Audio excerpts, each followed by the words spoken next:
नमस्ते। NIOS के इस शैक्षिक दृश्य चलचित्र में आपका स्वागत है। पाठ 7। एक था पेड़ और एक था ठूंठ।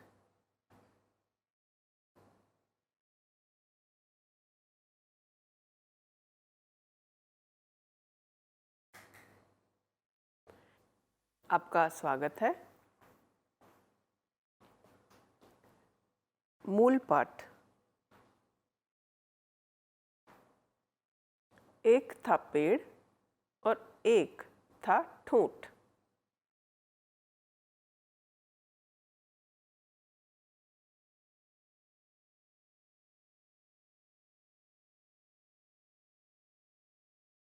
यह हमारे पाठ का नाम है। आज के इस वीडियो में हम इन बिंदुओं पर चर्चा करेंगे जो आप स्क्रीन पर भी देख रहे हैं। यह एक विचारात्मक और चिंतन प्रधान ललित निबंध है।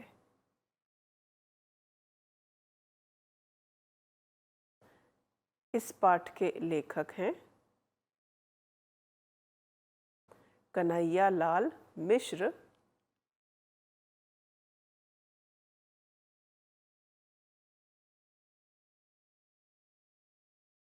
प्रभाकर।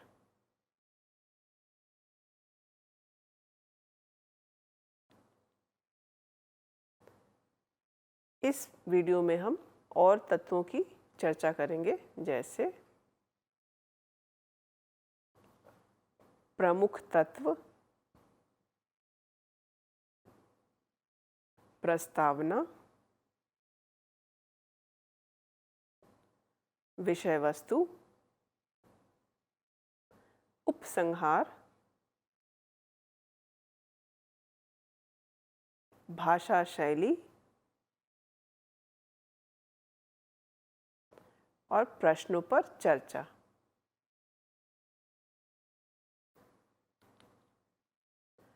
प्रमुख बिंदु। जीवन में परिस्थितियों से समझौता करना एक सीमा तक जरूरी है।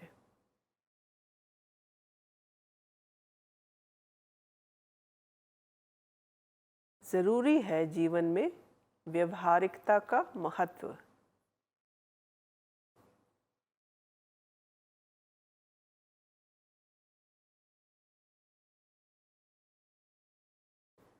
एक पेड़ की जड़ के समान हमें अपने आदर्शों और सिद्धांतों पर दृढ़ रहना चाहिए।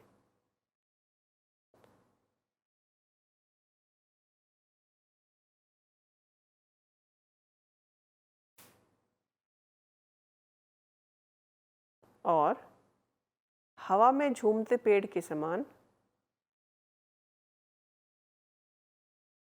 समन्वयवादी होना चाहिए। विपरीत परिस्थितियों में विवेक से काम लेना चाहिए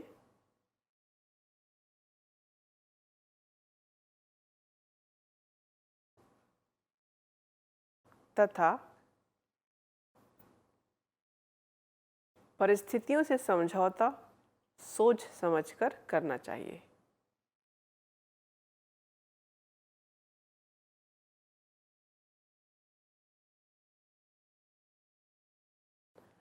परस्पर संवाद, अपनी बात कहना और दूसरों को सुनना।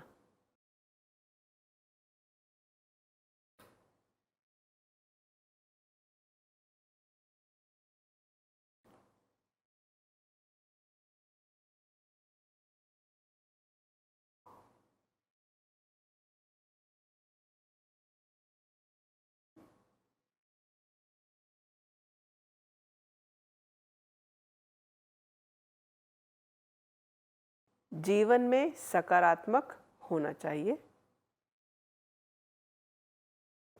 मनुष्य जीवन को सुंदर कैसे बनाए, इसका विवेचन।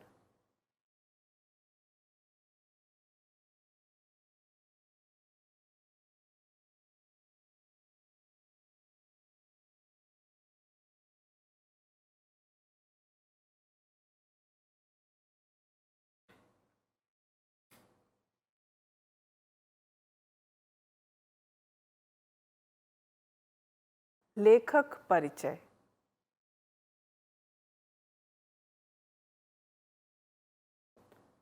आप देख सकते हैं, कन्हैयालाल मिश्र जी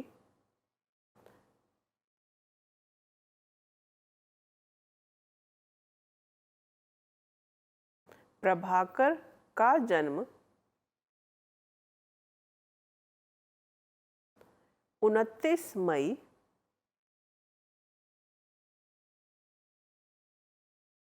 1909 में सहारनपुर जिले के देवबंद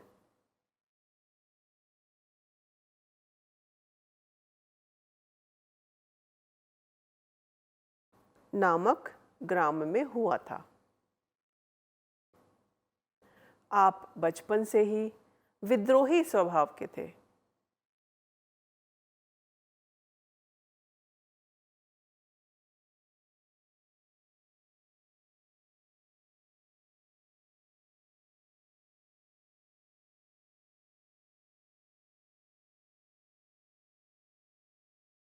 आपकी राजनीतिक और सामाजिक कार्यों में गहरी दिलचस्पी थी।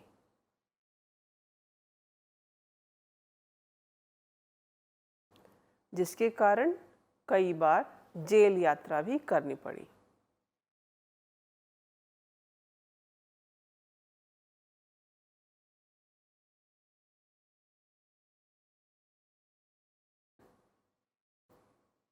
सन 1935 में आप गांधी जी के सानिध्य में आए और स्वेच्छा से निर्धनता का व्रत लिया।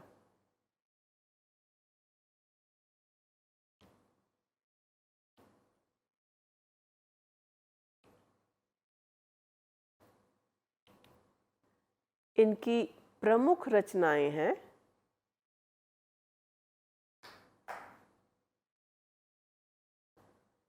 नई पीढ़ी नए विचार,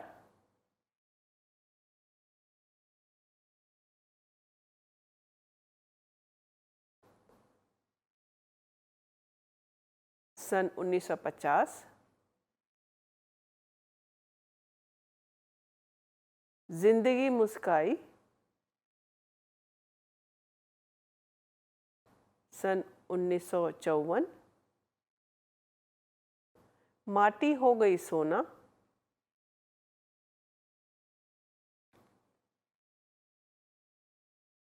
सन 1957, आकाश के तारे धरती के फूल,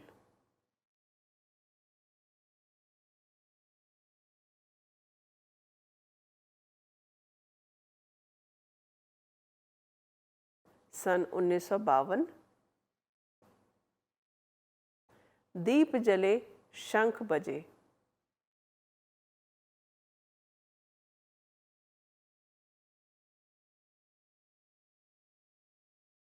सन 1958, बाजे पायलिया के घुंघरू,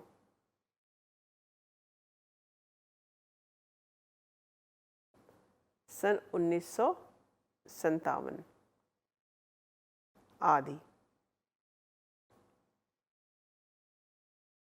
इन्होंने लघु कथा,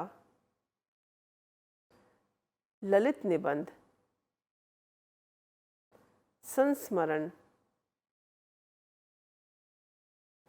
और रिपोर्टाज को नए आयाम दिए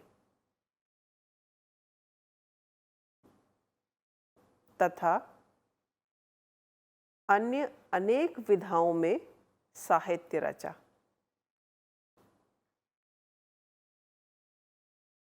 आपने हिंदी के श्रेष्ठ रेखा चित्र,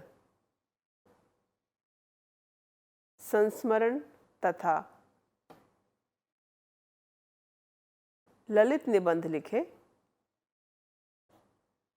आपकी रचनाओं में कलागत आत्मपरकता होते हुए भी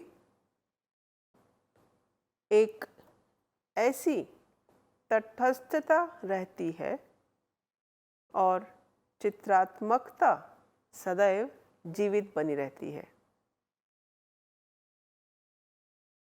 आपकी शैली की आत्मीयता और सहजता पाठक के लिए प्रीतिकर और हृदयग्राही होती है।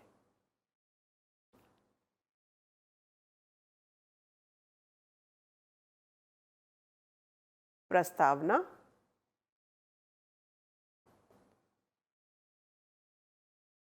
इस निबंध में लेखक ने एक रमणीक पहाड़ी स्थल का जिक्र किया है।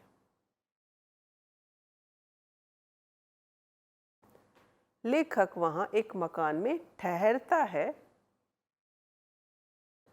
और खिड़की से वह एक बांज के पेड़ को बड़े ध्यान से देखता है।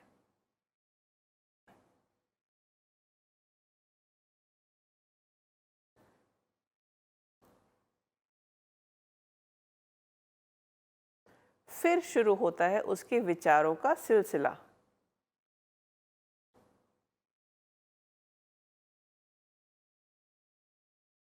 ये विचार एक एक कर प्रश्नों के रूप में उसके सामने आते जाते हैं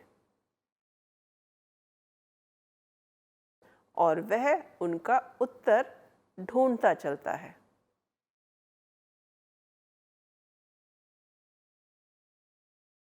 बांज के पेड़ को देखकर सबसे पहले लेखक को महसूस होता है जैसे उसका कोई दोस्त सामने आकर खड़ा हो गया है और उसके हालचाल पूछ रहा है।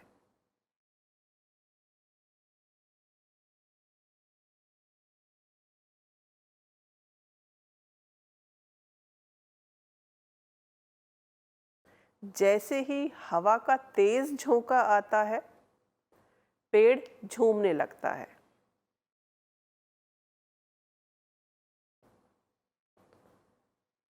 अब लेखक को पेड़ में और रस आने लगता है।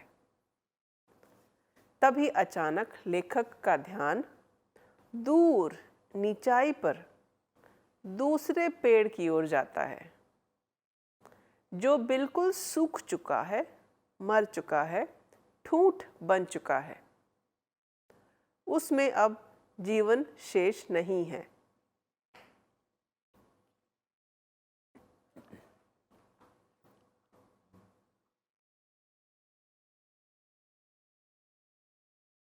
ठूंठ मानो पेड़ का कंकाल है।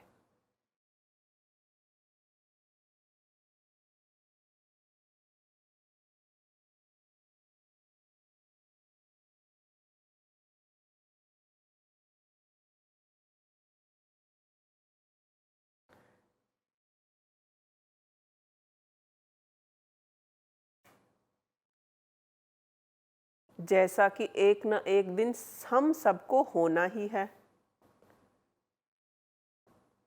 लेखक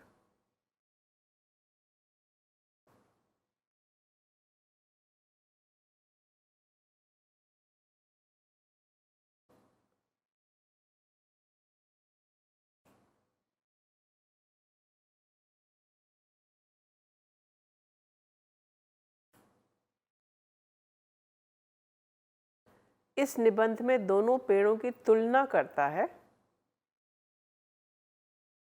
और पाता है कि तेज हवा के झोंके से हरा भरा पेड़ तो खूब झूमता है, पर ठूंठ वैसे का वैसा ही खड़ा रहता है। उस पर कोई प्रभाव नहीं पड़ता।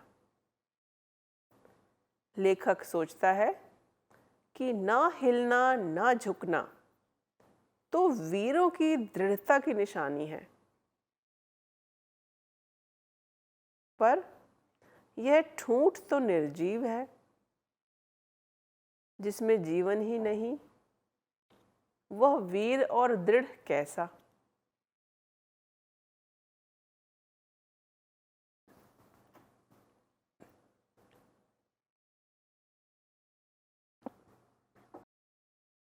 इस प्रकार के तर्क जाल में फंसते हुए लेखक सोचने लगता है कि हरे भरे पेड़ की तरह, जिसमें जीवन है, उसे कठिन परिस्थितियां आने पर उनका सामना करना चाहिए, उनसे समझौता करते रहना चाहिए।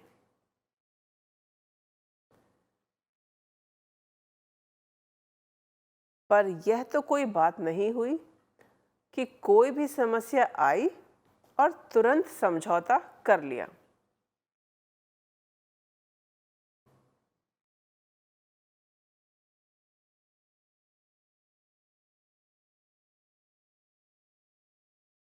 यहाँ लेखक रावण और हिरण्यकश्यप जैसे पौराणिक पात्रों का स्मरण करता है।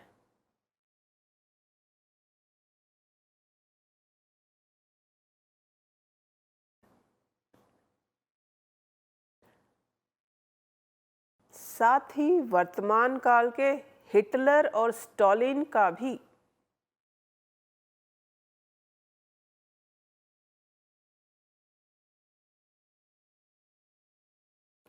क्या आप बता सकते हैं कि रावण और हिरण्यकश्यप, हिटलर और स्टालिन के नाम लेखक ने यहाँ क्यों लिए हैं?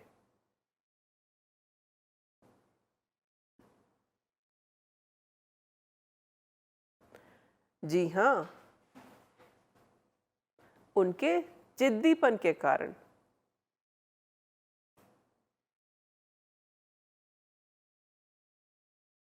वे अड़ियल थे। उन्होंने सही बात मानने से, सही राह पर चलने से इनकार कर दिया था और इसका परिणाम उन्हें क्या भुगतना पड़ा, क्या आप बता सकते हैं? जी हाँ, उन्हें जीवन में हार माननी पड़ी।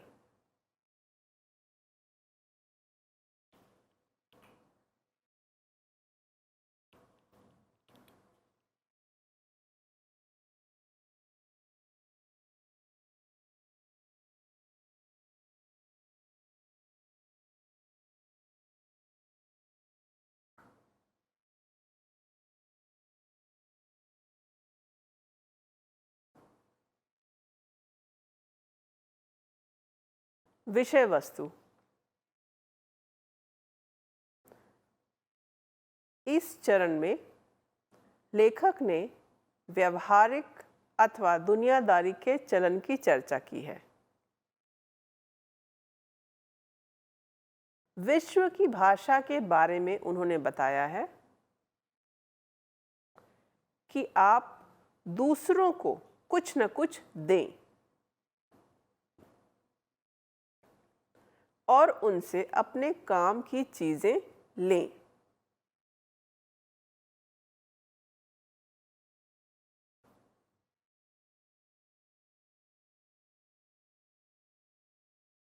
लेखक ने जीवन जीने की पद्धति को कहा और कह सुन, यानी यदि सलीके से जीवन व्यतीत करना है तो अपनी बात को दूसरों तक पहुंचाना होगा और दूसरों की बातों को ध्यानपूर्वक सुनना होगा।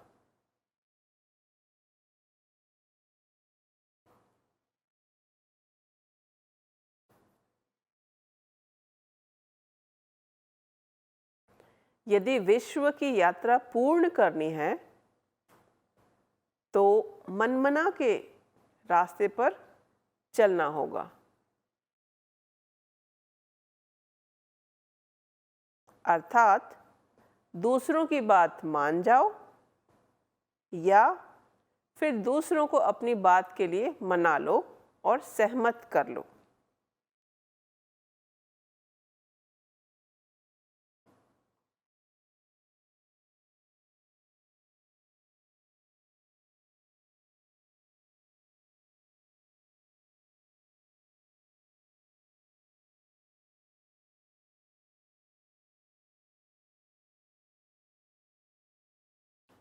यदि इन तीनों का मिला जुला रूप आपके व्यवहार में उपस्थित है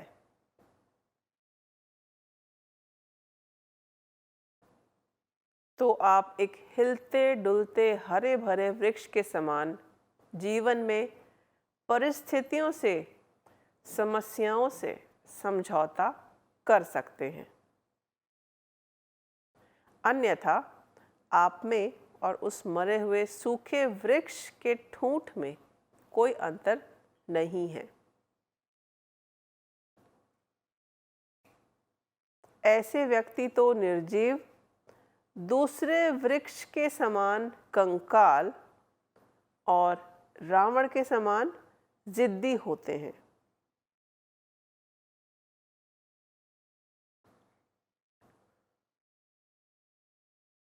न किसी को कुछ देते हैं, न किसी से कुछ लेते हैं, न किसी से कुछ कहते हैं और न ही किसी की सुनते हैं, न किसी की मानते हैं और न किसी को मनाते हैं। सिर्फ अपने निर्णय को स्वीकार करते हैं, अपनी चलाते हैं। ऐसे व्यक्ति जीवन जीते हुए भी सूखे ठूंठ के समान होते हैं। ऐसे व्यक्तियों का सिर्फ एक ही इलाज होता है, वह है कुल्हाड़ी और कुदाल।